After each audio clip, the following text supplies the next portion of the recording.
The Kashmir files সিনেমাটি release করেছিল বেশ কিছুদিন আগে, কিন্তু সিনেমাটি দেখবার সাহস করে উঠতে পারছিলাম না।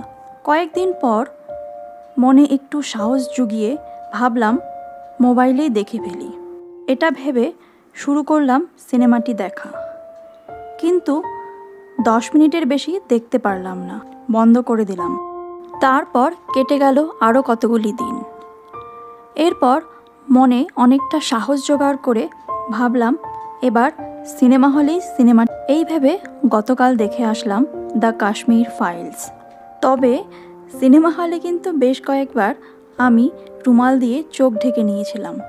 সিনেমাটিতে যতটা দেখানো হয়েছে বাস্তবে কিন্তু তার চেয়ে অনেক বেশি অত্যাচার হয়েছিল কাশ্মীরি পণ্ডিতদের ওপর। সিনেমাতে আমি এতটুকুই দেখতে পারছিলাম না, কিন্তু যাদের ওপর এই অত্যাচারগুলি হয়েছে তারা কিভাবে দিন কাটিয়েছে এটা ভেবে সিনেমা দেখে আসার পর রাতে আমার ঘুম আসছিল না। কেমন জানি একটা ঘোরের মধ্যে কাটছিল সময়টা। যাই হোক, দ্য কাশ্মীর ফাইলস এই সিনেমাটিকে আমি যেভাবে উপলব্ধি করতে পেরেছি সেটাই আপনাদের সাথে শেয়ার করছি।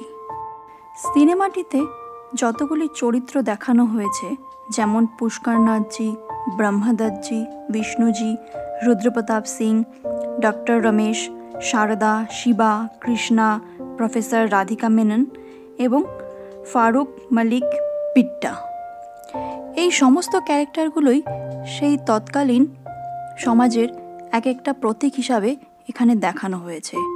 1990 সালের বা তার আগে কাশ্মীরি পণ্ডিতদের ওপর কীরকম অত্যাচার হয়েছিল বা তৎকালীন সমাজ ব্যবস্থা তাদেরকে কিভাবে নিপীড়িত করেছিল সেই সমস্তটাই তুলে ধরা হয়েছে এই সিনেমার মাধ্যমে। এখানে পুষ্করনাথজির মাধ্যমে দেখানো হয়েছে একজন অসহায় কাশ্মীরি পণ্ডিতকে, যার একসময় অনেক নামডাক ছিল, অনেক সম্মান ছিল।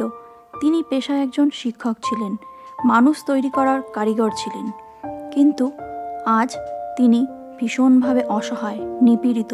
এবং তারই একজন ছাত্র, যাকে তিনি পড়াশোনা শিখিয়েছিলেন, সেই ছাত্রই এসে তার নিজের ছেলেকে গুলি করে মেরে দিচ্ছে।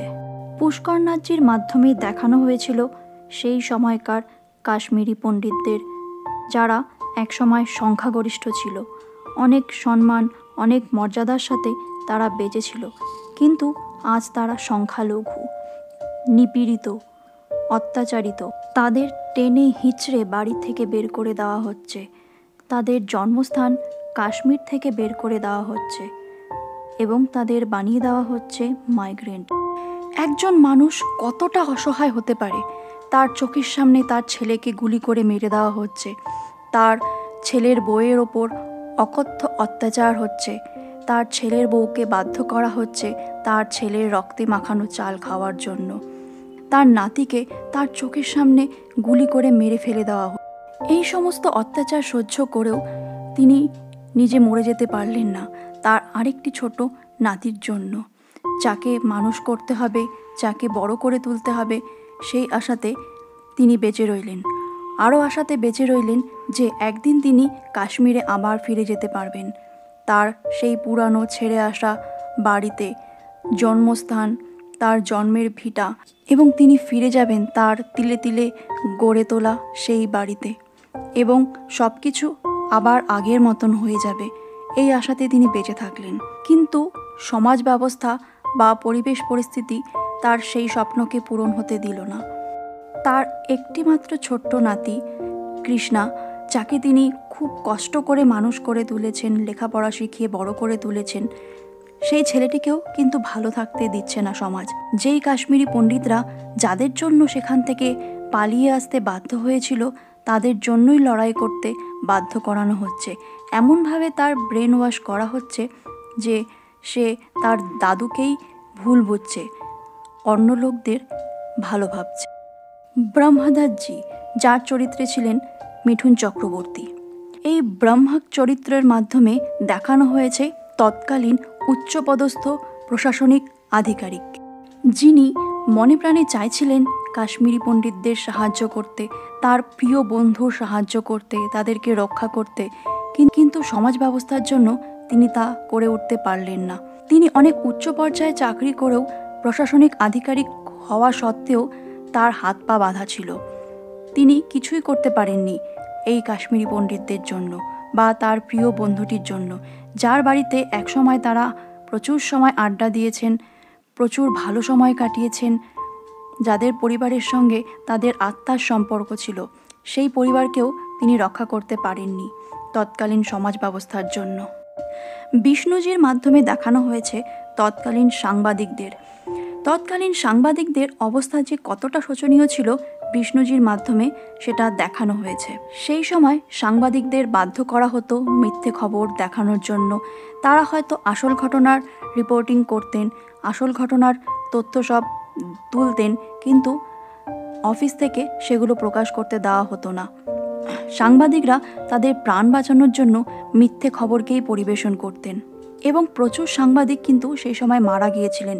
তাদের কিন্তু কোনো রকম প্রোটেকশন দেওয়ার ব্যবস্থা করা হয়নি সরকারি পক্ষ থেকে। সেই সময় কিভাবে ফেক নিউজ বানানো হতো এবং সেটা পরিবেশন করা হতো, লোককে টাকা দিয়ে কিভাবে ঢিল ছোড়া হতো, কান্নার রোল তৈরি করা হতো, ভয়ানক দৃশ্য তৈরি করা হতো, সেই সমস্ত কিছু ব্যাখ্যা করা হয়েছে বিষ্ণুজির মাধ্যমে। রুদ্রপ্রতাপ সিং এক উচ্চ পর্যায়ের পুলিশ অফিসার ছিলেন, কিন্তু তৎকালীন সমাজ ব্যবস্থা বা প্রশাসনিক দিক থেকেও কিন্তু তার হাত পা বাঁধা ছিল। তিনিও অনেক চেষ্টা করেছিলেন তার প্রিয় বন্ধু পুষ্করনাথজির সাহায্য করতে, কিন্তু তিনি ব্যর্থ হয়েছিলেন। তাদের মতন এরকম অনেক পুলিশ অফিসারই ছিলেন যারা সেই সময় কাশ্মীরি পণ্ডিতদের রক্ষা করতে চেয়েছিলেন, কিন্তু তারা পারেননি। তৎকালীন সমাজ ব্যবস্থা বা তৎকালীন প্রশাসন সেগুলো কিন্তু করতে দেয়নি। তারা কতটা অসহায় ছিল, তাদের সামনে কিভাবে ক্রাইমগুলো হয়ে যেত, কিন্তু তাদের কিছু করার ক্ষমতা ছিল না, তাদের হাত পা বাঁধা ছিল। সেগুলোই দেখানো হয়েছে এই রুদ্রপ্রতাপ সিং ক্যারেক্টারের মাধ্যমে। ডক্টর রমেশকে দিয়ে দেখানো হয়েছিল তৎকালীন ডাক্তারদের অবস্থা। কি অসহায় যে ছিলেন ডাক্তাররা সেটা বলে বোঝানোর নেই। সিনেমাটিতে একটি হসপিটালের দৃশ্য দেখানো হয়েছিল, যেখানে ডাক্তারের সামনে একটি রোগীর হাত থেকে রক্তের তার ছিঁড়ে দেওয়া হয়েছিল এবং তার শরীর থেকে রক্তগুলো পড়ে গিয়ে ছেলেটি মারা গেল। ছেলেটি কিন্তু কোনো ক্ষতি করেনি, বরঞ্চ ছেলেটি রক্ত দিয়ে একজন উগ্রপন্থীর সাহায্যই করেছিলেন। তবুও তারা তাকে বাঁচতে দিল না, তারা তাকে মেরে ফেলল এবং নার্সটিকে পর্যন্ত গুলি করে মেরে দিল। এবং ডাক্তারদের বলে দেওয়া হলো যে তারা কোনো হিন্দুদের চিকিৎসা করতে পারবে না, তারা শুধুমাত্র মুসলিমদের চিকিৎসা করবে। একজন ডাক্তারের পক্ষে এই ভেদাভেদ মানা বা সহ্য করা কতটা যে যন্ত্রণার, সেটা এখানে দেখানো হয়েছে ডক্টর রমেশের মাধ্যমে। একটি বাচ্চা ছেলে শিবা, যার বয়স ছিল খেলাধুলো করার, পড়াশোনা করা এবং ঘুরে বেড়ানোর, বন্ধুদের সাথে হাসি মজা করে সময় কাটানোর বয়স ছিল তার, কিন্তু সেই পরিস্থিতি তার কাছ থেকে সমস্ত কিছু কেড়ে নিল। তার শৈশব, তার বাবা, তার মা এবং শেষে তাকেও মেরে ফেলা হলো। প্রথম দৃশ্যে দেখানো হচ্ছিল সে যখন সচিন তেন্ডুলকর ভালো রান করেছে বলে উৎসাহিত হচ্ছিল, তখন তার সহপাঠীরা এসে তাকে মারতে শুরু করলো এবং স্থানীয় লোকজন এবং বড় বড় লোকজন এসে তাকে মারতে শুরু করলো। এটা যে একটি ছোট বাচ্চার কাছে কতটা কষ্টের সেটা বলে বোঝানোর নেই। এত ছোট বয়সে তাকে যা যা সহ্য করতে হয়েছে, যা যা দেখতে হয়েছে, সেটা মনকে ভেঙে দেওয়ার মতো পরিস্থিতি। ছোট্ট ছেলেটির সামনে তার বাবাকে গুলি করে মেরে ফেলা হলো, তার মাকে বিবস্ত্রা করে কাঠচেরাই মেশিনে চিড়ে ফেলা হলো। এর থেকে ভয়ানক কিছু হয় বলে মনে হয় না। সেই সময় কাশ্মীরের হিন্দু মহিলাদের কতটা যন্ত্রণা, কতটা দুঃখ, কতটা অত্যাচার সহ্য করতে হয়েছিল সেটা সারদার মাধ্যমে দেখানো হয়েছে। একটি বউ যার সামনে তার স্বামীকে গুলি করে মেরে ফেলা হলো, অসংখ্য গুলি করে তার চোখের সামনে মেরে ফেলা হলো, যার স্বামীর রক্তে মাখানো চাল তাকে খেতে বাধ্য করা হলো। কতটা কষ্ট সহ্য করলে মানুষ এটা করতে পারে তার দুটো সন্তানের জন্য। সেই সময় হিন্দু মহিলাদের ওপর, মেয়েদের ওপর কতটা নির্যাতন, কতটা অত্যাচার হয়েছিল তার কিঞ্চিত দেখানো হয়েছে এখানে। একটি মহিলাকে কাঠচেরাই করার কলে চিড়ে ফেলা হলো। ঘটনাটি খুবই নৃশংস।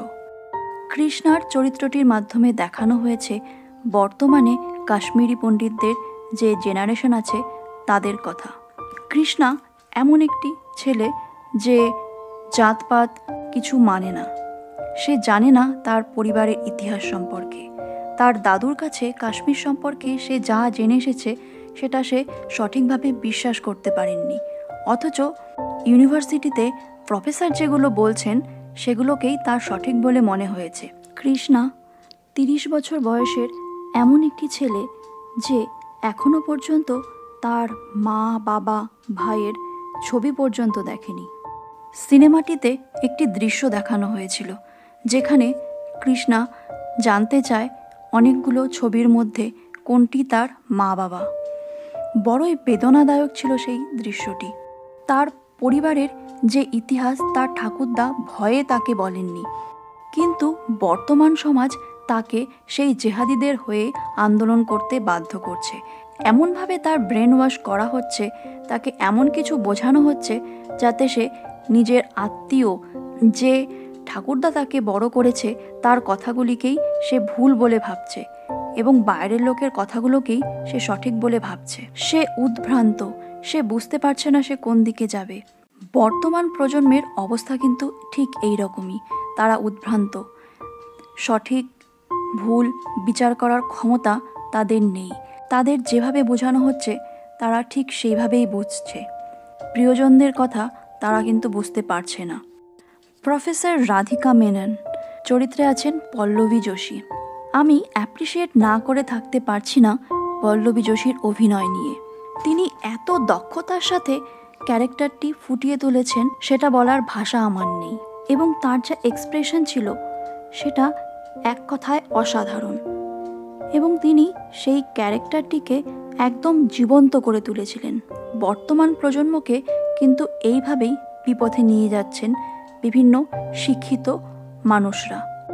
কতগুলি ভুল বিষয়কে এত কনফিডেন্সের সহকারে এত ব্যাখ্যা করে বোঝানো হচ্ছে ছাত্রদের যে তারা বিশ্বাস করতে বাধ্য এবং মনের গভীরতা থেকে মানতে তারা বাধ্য হয়ে যাচ্ছে।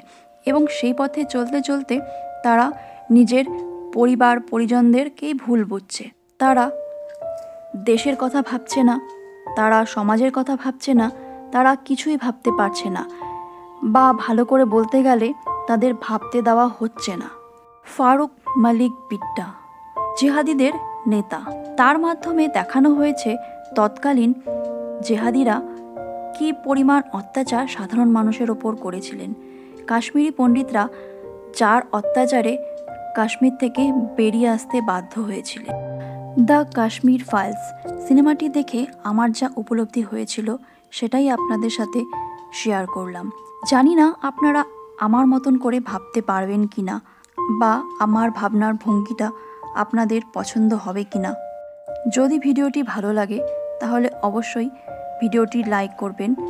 আর আপনি যদি এই চ্যানেলে প্রথমবার হয়ে থাকেন তাহলে অবশ্যই চ্যানেলটি সাবস্ক্রাইব করবেন। ভালো থাকবেন, সুস্থ থাকবেন। ধন্যবাদ।